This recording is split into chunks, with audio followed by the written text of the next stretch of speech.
all of the universe. This is the Group of Five guys. Our mission is to be the voice for the Group of Five football programs, the voice that the mainstream sports media just absolutely will not be. We need everybody's help to do that. We need you to follow us on all the social platforms at Group of Five guys. Go to YouTube, Apple Podcasts, Spotify, wherever you get your best podcasts. Subscribe to the channel. Leave us a 5-star rating and a review. Most importantly, share it with your family and friends. Share it with your social media, your Facebook, your Instagram, your Twitter, all that. Or you can go to groupof5guys.com and get you some Group of Five Guys swag. On this episode of Inside Drill, we go out to the Mountain West. Colorado State offensive coordinator Matt Mumme. We're going to talk about the controversial, quote unquote, comments from Jay Norvell about the NIL deal that his quarterback may or may not have been offered. We're going to talk about expectations for Colorado State in the non-conference. Gigantic game, year 2 of Coach Prime this year in Fort Collins. We're going to talk about that. We're going to talk about the Mountain West as a whole and plenty more. Hope you enjoy the show. On this episode of Inside Drill, now takes the lead, 4th-time guest on the Group of Five Guys Inside Drill. We got Colorado State offensive coordinator Matt Mumme. Coach Mumme, you're in the lead now. So, I mean, thank you for being the leading coach that we've had on our show. Hey, I love it. But, man, to have the guy right behind me, John Summerall, what a great guy, what a great coach, and, big hats off to him and getting the job at Tulane. He's done a great job everywhere he's been. But really excited to see you guys again, man. This is like my first interview, so kicking it off with you guys, like, holy cow, football season's here. So really excited about what we got going. Yeah, well, you said it. It is here. So when do you guys report? What's the fall camp schedule looking like? When do you get the guys back on the field? Yeah, so we're back in the office this week, kind of hemming up a few things here and there and getting ready for the guys to come back next week. And so we'll start on August 2nd. So luckily we're not week 0. We're gonna open up against Texas at 1:30 on ESPN on August 31st. So we've got a lot to get ready for those guys. Those guys have had a tremendous, run here as of late. Well, Coach, you brought it up. You guys are going to get tested very early on in your schedule. What's kind of the goal in camp? There's certain things you want to get accomplished because right off the bat, you're going against a very, very tough opponent. Yeah, I think especially offensively, we're way more seasoned. Guys have grown up a little bit. So kind of the mantra for us right now is just, hey, it's all about us. Let's work on what we need to get better at and how do we put guys in position to be successful. And we've got a ton of them. We've got a few new faces on the offense, and then we've got some guys that, have played the last couple of years and I think are going to give us a great opportunity to really have a good season. Coach, I'd like to touch on a couple of those guys. We heard Coach Norvell, I don't know if it was at media days or in the interview, talk about, Fowler Nicolosi and probably Torrey Horton getting NIL offers or having the opportunity to go to a quote unquote larger school. They're both still there. We've been talking about them when we've had you on. We've been talking about them for a couple of years. Now everybody's talking about these guys. They're not under any radar. So just talk about their leadership. Talk about how good it is to have them coming back. And then what you're expecting from them this season. Well, I tell you what, in this day and age of NIL, it's fun to think about two guys that are very humble and stayed true to the relationship. You used to always be talking about, and really any sport is building that relationship with young men out of high school and trying to meet the parents and show them what how you're going to mold their son and how you're going to help them graduate from college and what you're going to do for them. But nowadays it's all about the handout, right? It's all about the money. It's where's the NIL. And so to have some guys sit there and say no to other schools and other extremely productive, famous programs, that's awesome, man. It's a great testament to those young men. It's a great testament to our program, what Coach Norvell's doing, and those guys sticking around. And they both knew the opportunity they had in front of them too, right? Hey, BFN's got a chance to go throw for 4,000 yards this year. Torrey Horton's got a chance to have 100 receptions. So I think they knew what they would be leaving, and that was something they weren't willing to give up. Now, are they off the field? Are they really tight? Do you think that's part of it? That neither one of them wanting to leave each other, knowing the kind of numbers they can put up? I think so. I think anytime you have quarterback receiver duos like this at any level, right, it's hard to leave your guy, because you have so many reps built within each other, that if you give those up, you're starting over with somebody else, and that might not work out as well. So, I think that there was a lot of communication back and forth between Coach Norvell, those guys, between me and Braden. And again, we didn't really have to twist their arms to stay. I mean, we just said, hey, look, this is what it is. We love you guys. We want you to finish here. Tori's going to graduate in December. I mean, but that was it. It was really just, hey, we love you. And those guys stayed committed. So it looks good for our team as a whole, when young guys are going to see the what those guys did and the stand-up act that they were. I love that. It's such a mature decision where in this day and age, guys are just bouncing all over the place and really not making the right choice. And you talked about, Nicolosi, 3,400 yards last year, 22 touchdowns, did have 16 picks, but what jump are you looking for him to make this season, and what are you expecting out of him? Well, that's the first thing. We got to take care of the ball better. And and a lot of those, people always ask me, I'm like, well, you have to look at every one of them in a different situation. Two of them happened on fourth down. Two of them happened, into the half, kind of throw up kind of balls. They weren't all necessarily just on him, dropping back and throwing it straight to a defender. But, he's got to cut those down. And air raid quarterbacks, we're going to throw the ball 400, 500, 600 times in a season. And we got to try to keep it under, what I really like to see us do is keep it under 8. And I think that would be really good. But, he's gotten bigger. He's gotten stronger. He's become more active with his teammates. He spends more time with them, especially on the offensive side. And so, I'm proud of him. He's grown up. It's what, it's kind of what you just see that process when you start guys really young. And it's like, the learning curve is really big in the beginning, but as they try to figure it out and the game slows down for them, big things start to happen. When you're recruiting quarterback prospects, obviously you look at the tape, arm talent, mobility, all those things, but are there certain characteristics, of the person that you look for? I'd love to just get, what you kind of look for in quarterbacks. Yeah. And man, I'm diving more into that even now, more so than I ever have in the last 22 years. It's always been kind of the first thing we look at is academics, see how smart they are. Can you take care of business in the classroom? Because if you can do that, then you can control the offense.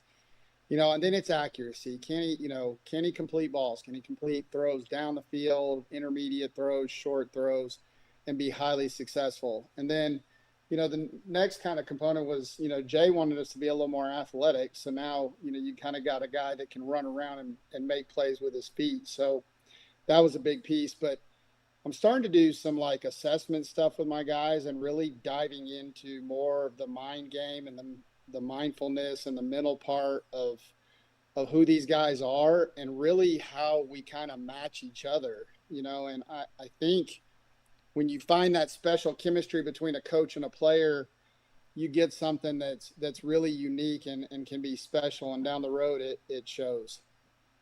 I love that.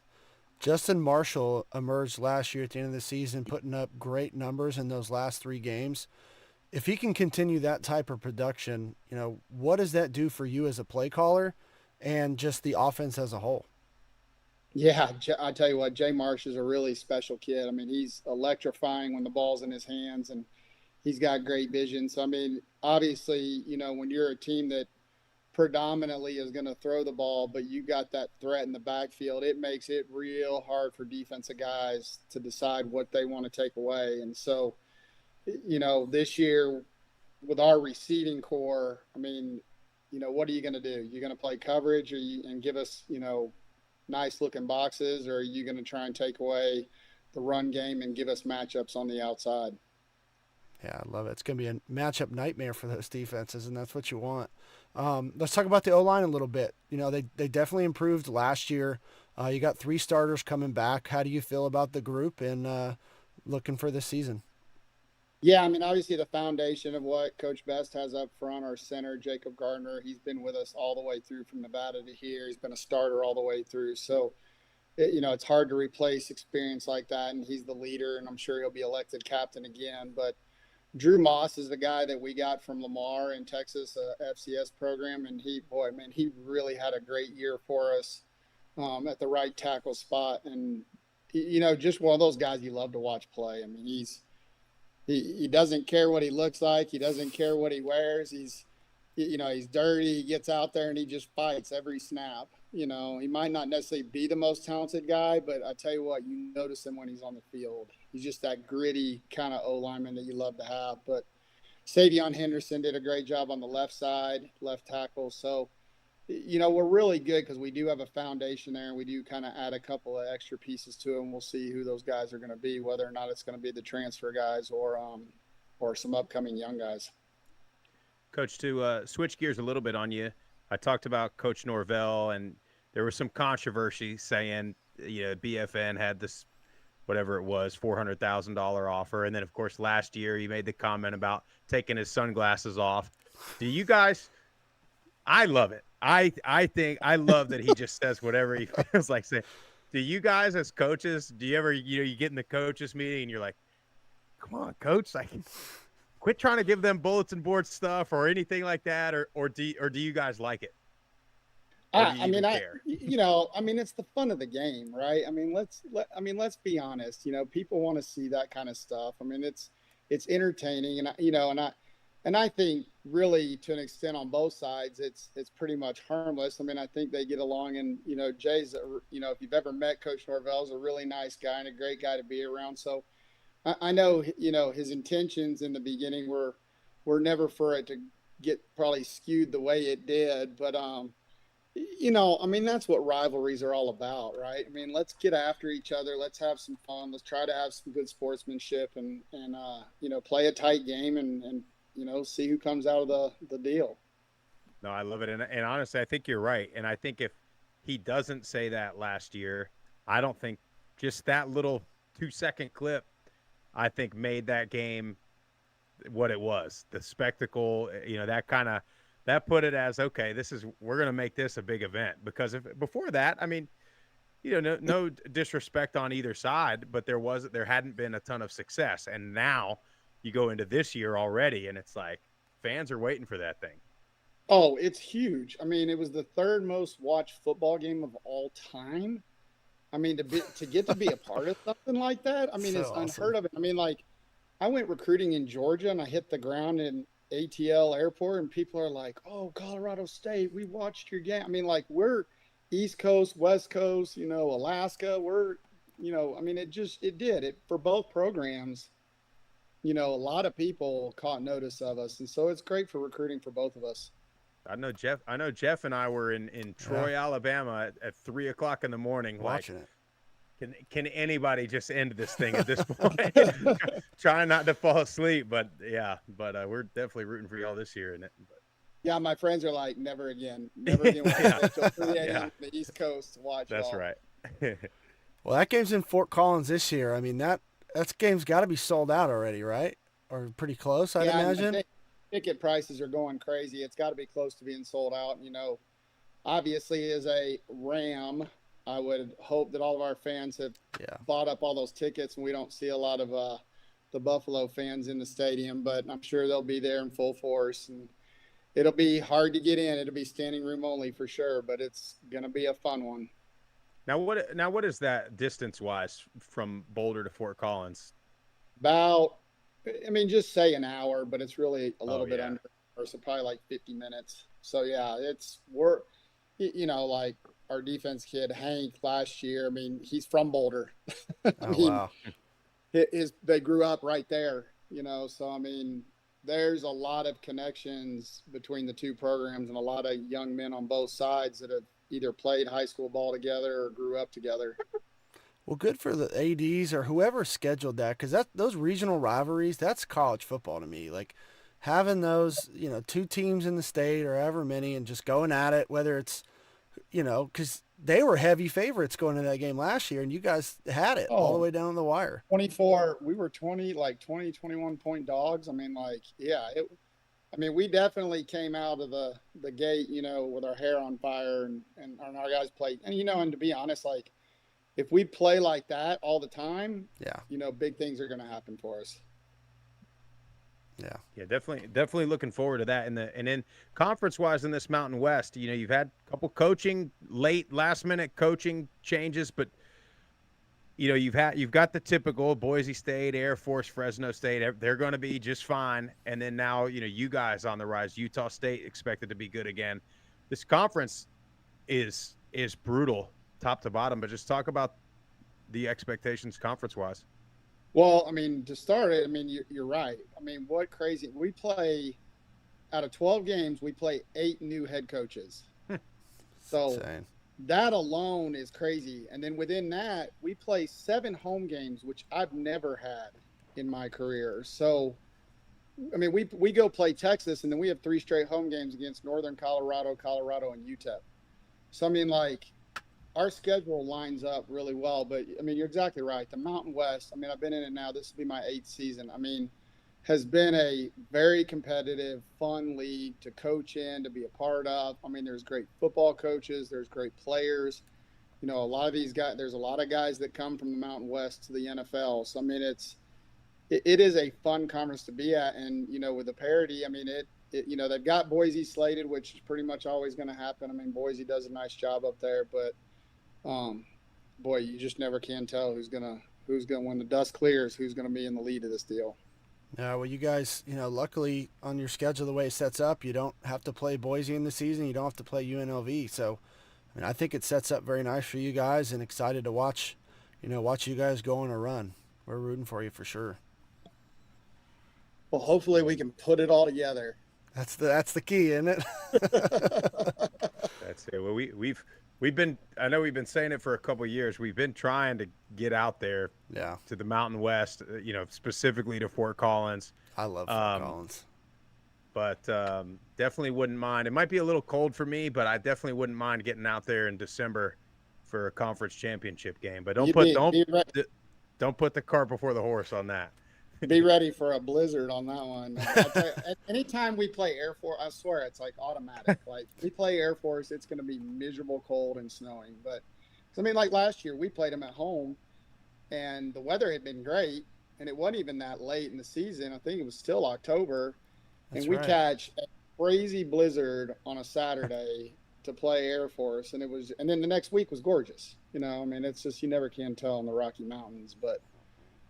Shoot, you guys are always welcome. I'd love to have you out here and show you around for sure.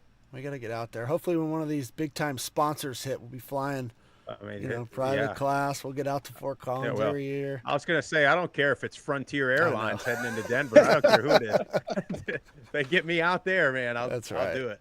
You'd be better on Frontier right now than United. That's right. No doubt. Well, that's what I was going to say. Southwest has been saved. We went to Lake Tahoe last week and we're supposed to fly out Saturday and ended up having to drive all the way back to Colorado because our flight got canceled. So, yeah, Frontier's not a bad way to go. I think you got to get at this point one of these RV Camping World or something like that. Maybe if we can get a listener from there to get in somebody's ear for just a couple bucks and a couple tour buses. I don't know, something small. We can hook you up with tickets. Hey, we'll make it a show. That's it, man. There we go. Well, Coach Mumme now leading the way, 4th-time guest. Coach, we can't thank you enough. Honestly, honest to God, we're rooting for you guys. We will get out there. At some point, we will get out there, and we can't wait to do it. But, Coach, thank you again for coming on. Good luck in camp. Good luck this fall. We're rooting for you. Yeah, love you guys. I really appreciate y'all having me on again. And now Coach Summerall is on the block to try and we're gonna get a DM here in about 10 minutes. That's awesome. Wanting to come on. But thanks, Coach. Appreciate you guys more than anything. Appreciate you. Thank you. Jeff, I think we've been high on Torrey Horton, number 1, but Jay Norvell and Matt Mumme and this offense and this team for a couple of years now. But I think, like we talked about there, I mean, Torrey Horton now, he's the guy. He's no longer an up-and-coming receiver. He's the guy. And BFN at quarterback is also the guy, a surefire QB1. They got it. They just got to put it together. Yeah, no, I agree. And everything that he talked about to me was spot on and made sense. Like, he was a freshman last year, but to throw for that many yards and touchdowns is outstanding. And, some of those picks were, like you said, at the end of the half and Hail Mary stuff. But also that just happens as a young freshman stepping into the fire like that. So, I think expectations are high for them in year 2, but I think they're going to rise to the occasion. And if Justin Marshall, if he can be a dynamic back for them, that to me, he is the key to me. If they can block up front, and they did much better with BFN last year, only giving up, I think it was 16 sacks as opposed to something crazy the year before. If they can continue to protect him, but get that ground game going. Because if they, with that offense and how much they throw it, you got to pick your poison. You're going to give 5-man boxes, they're going to run the ball. And if he can be explosive out of the backfield, then they're going to bring a guy in. And then it's just chess match, back and forth, back and forth. And if they can just do what they're coached to do, they're going to be on the winning side of a lot more ball games. And avoiding Boise State and avoiding UNLV, I know they got a tough, tough route in the beginning. But, man, that back half. 7 home games, man. 7 home games and then 3 home games in the first 4 weeks. So they got a chance. Nobody's going to expect them to beat Texas. But listen, does Colorado come to town week 2? Week 3. So it goes Texas, on the road at Texas, at home, Northern Colorado, then Colorado, then UTEP, and then they go on the road at Oregon State. So they'll be 1-1, and they'll host Colorado, and that place, Canvas Stadium, will be absolutely insane. They're going to beat. Colorado's going to be bad. I don't care what anybody says. They damn near might lose to North Dakota State. Ain't no damn near, buddy. But anyway, so if they beat Colorado at home, because you're going to have an incredible crowd, those are the kind of wins that electrifies your students, your community, your entire fan base for the rest of the year. And then the way your schedule sets up, you can start out 3-1, 4-1, and look out now. You get a little momentum going. You get those fans involved. They got a chance. Well, not only does it electrify your fan base, you have bragging rights in the state of Colorado now. So for recruiting. For everything, enrollment, like it's all that game has a lot of implications outside of just wins and losses.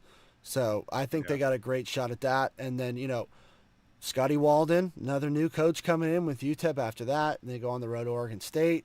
That's going to be a tough one. But then San Jose State, they get them at home. New coach, a lot of, Cordero's gone. They lost a lot of pieces in the portal, so that to me is a very winnable game. Air Force, they lost a lot last year, but it's Air Force. That's going to be a tough game. You got New Mexico, Nevada, Wyoming, another new coach. Fresno State just lost their coach. And then Utah State. Like, if you look at that last stretch, like, I don't want to count chickens or anything like that, but if they get hot, if they can get through that first 5-game stretch healthy, that's going to be key. I mean, you got one of the best receivers in the country. You got a great young up-and-coming quarterback, another up-and-coming running back, pieces on defense. Like, I like Colorado State, man. I do. I like them too. Well, we're rooting for him. Coach Mumme, can't thank you enough for coming on. Thank you, everybody, for watching and listening. Make sure you follow us on all the social platforms at Group of Five Guys. Subscribe to the channel. Tell your family and friends all about us. This has been Inside Drill. We're out of here.